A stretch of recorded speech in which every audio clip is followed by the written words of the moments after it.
What's up YouTube? Welcome back to the channel.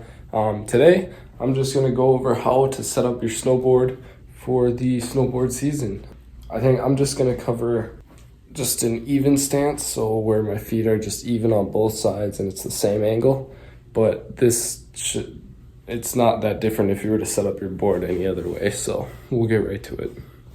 Alright, so the first thing you're going to want to do is clean your board. As you can see, it's pretty dirty right here, just built up water and stuff. This side I already cleaned. This is just scratching from the bindings. And then this side is dirty. All you really need to do this is a paper towel and water, because this just comes right off. Yeah, it's just dust. You don't really need anything else. So we'll do that first.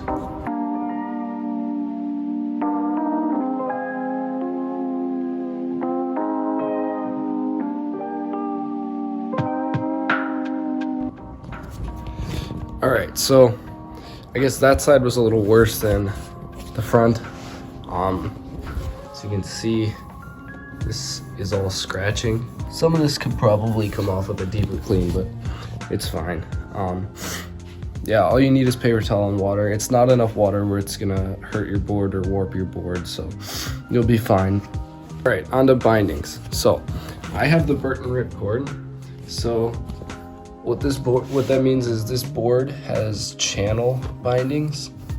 A regular board will have 8 screw holes for bindings to go, so you can adjust your board, whereas this one has channels, so you can literally just slide your binding anywhere you want on the board. That's on both sides. So what that means is I gotta be really precise in like where I line up my bindings and what angle I'm at, because otherwise my ride's gonna feel off for what I do. So here we go.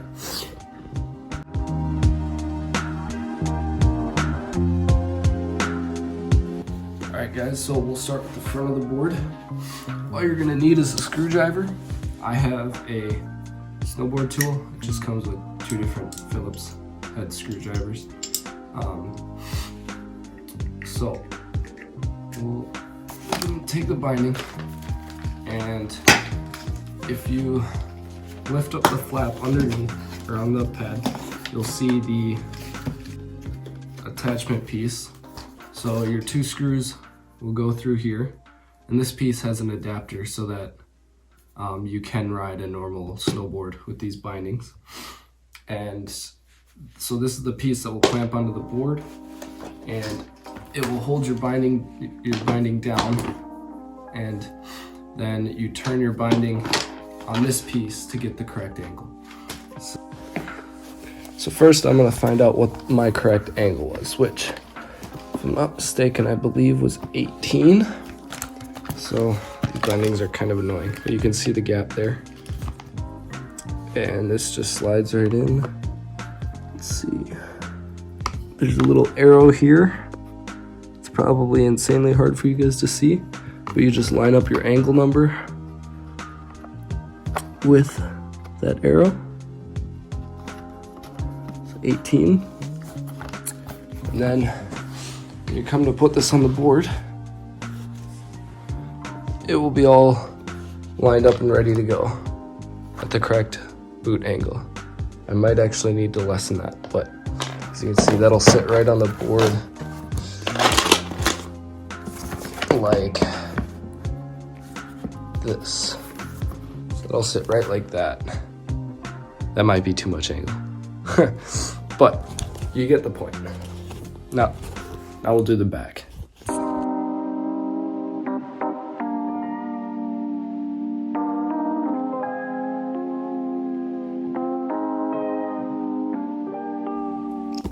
Alright, so now that we're finished with figuring out the angle we want our bindings at, that's all personal preference, we can put the bindings on the board. And this takes a little bit of figuring out. You might have to actually go ride once or twice to figure out where you want your bindings. Obviously mine have a lot more play than a normal, like a regular 8-hole snowboard, but it still applies to the regular 8-hole snowboards. You just got to figure out where you want your bindings to be. A good rule of thumb is you usually want your bindings about shoulder width apart. That way it gives you good balance and good control, and it gives you an even amount on both sides of the board. So I want basically the same amount of length from here to here as from here to here. And that just allows me to ride park easier, because it means I can ride switch and it won't change or affect how I'm riding. So that's that. It's gonna be kind of difficult with one hand, but basically what we do is line up the board here, unscrew this,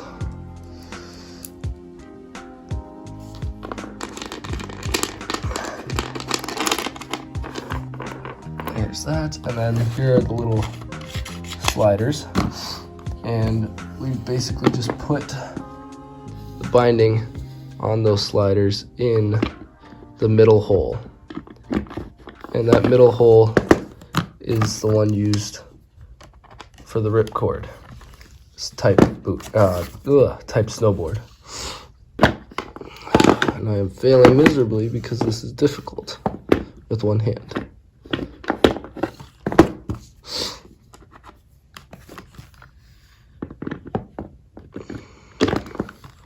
I think that was the problem.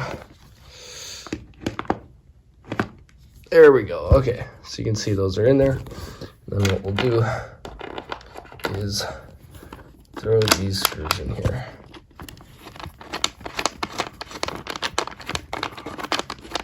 And I don't want to tighten them down all the way because we got to figure out where we want our board to, or our bindings to sit on the board. So now this slides back and forth. And we'll do the other one now.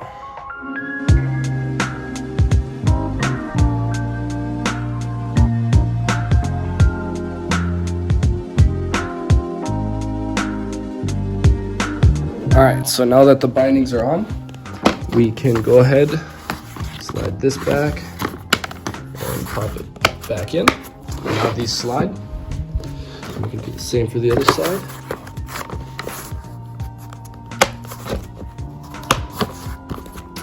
And when you need to pop those back out, a good trick is to just take your tool. If I could, there we go. Just slide it underneath like this and press up. Okay, well, there we go.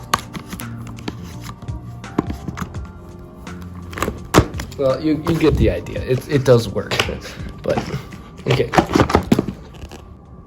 Okay, so I actually lied. Hold on, this is coming undone. I actually lied. Before we do that, we have to figure out where they go because we gotta tighten them down. I am kind of stupid, but to figure out where they go, we'll just look in the gap here, and we can use those arrows as reference. But I noticed that this channel is actually farther back on the board than this channel, so I don't want them in the middle of the channel, which is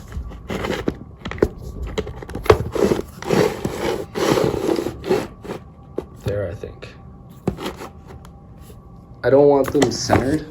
I want this binding a little bit forwards, and then this binding also a little bit forwards, because the channels are offset. So I don't usually actually use the markers on the board to decide where I want my bindings. I just stand in the board and I just kind of feel it out, like where my legs are about shoulder width apart, and this is kind of middle of the board. I have as much space on that side as I do on this side. Well, it's probably a little more on that side. So I think this is about where I had it last year. And I would also, a good tip is to actually stand in the board or in the bindings with your boots on, and that way you can get a really good feeling of how it's gonna sit, how you're gonna be standing in the board. But for now, we'll just tighten it down and we'll be good to go.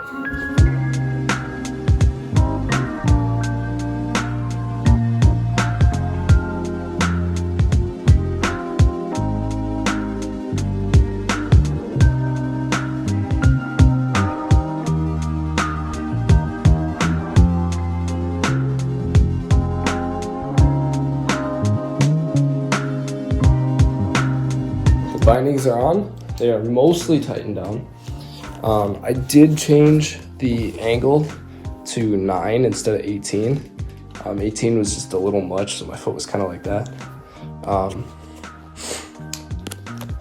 A quick problem, if you own a ripcord or a channel binding snowboard, where it slides back and forth like that, if you do not tighten down the binding before you go ride, it will slide.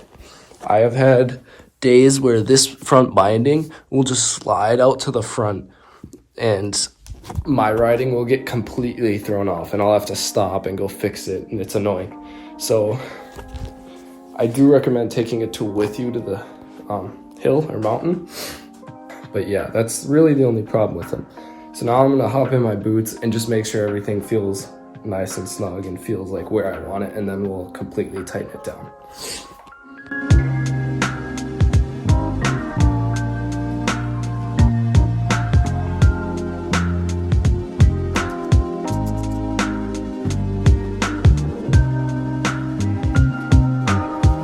All right, so obviously I don't have my boots tightened down and the bindings weren't completely on, but it feels pretty good.